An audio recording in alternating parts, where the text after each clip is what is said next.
Hello everybody and welcome to my showcase cosplay for 2018 for Anime Nebraskon. This year I will be re-cosplaying Venom Snake, our big boss from Metal Gear Solid 5, The Phantom Pain. I've made some changes to this costume, a lot of changes, but I did keep some of the old pieces as I felt that they weren't necessarily bad, I guess you could say. They were made pretty good the first time. So we're just going to be showing off some of the changes that I've made in these couple parts. So if you're interested in that, stay by. Stay tuned. So first off, we have a knife here. This knife is not the new stuff. This is the old stuff. And as I'm going to demonstrate what the changes I made, I'm going to also show off what I did make before.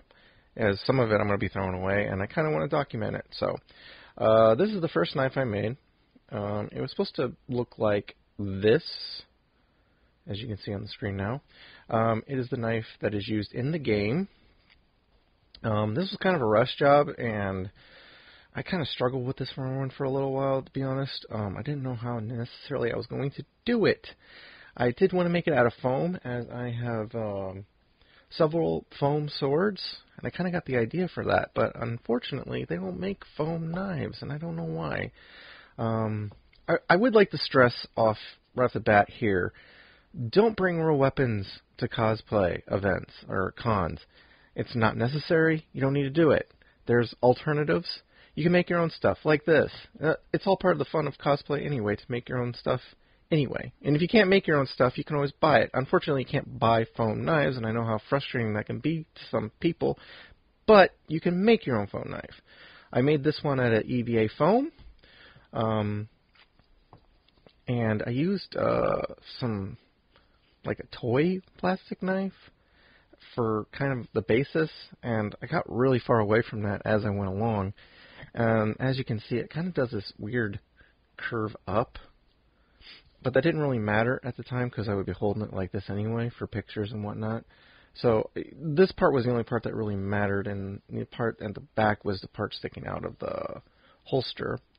It does have some bendy right here, and that was just from storage, storing it wrong. It kind of creased over time. But this is not a really good example.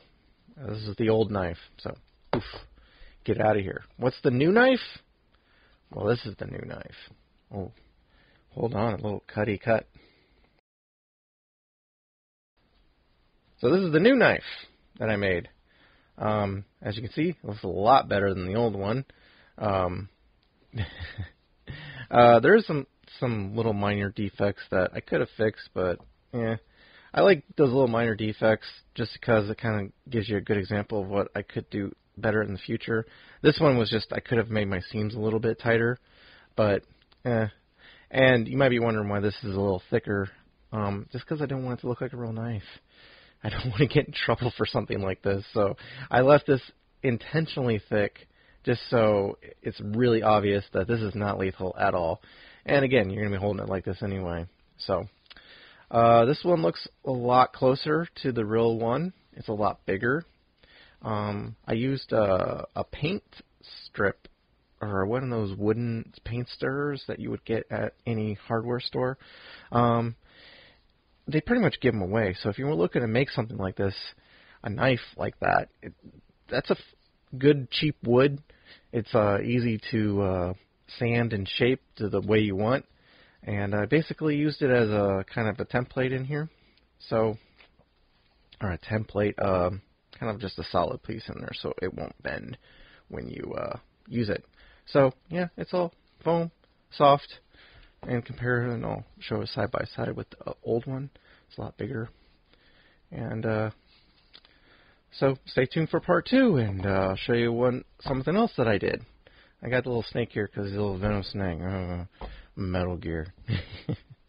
Thanks, bye.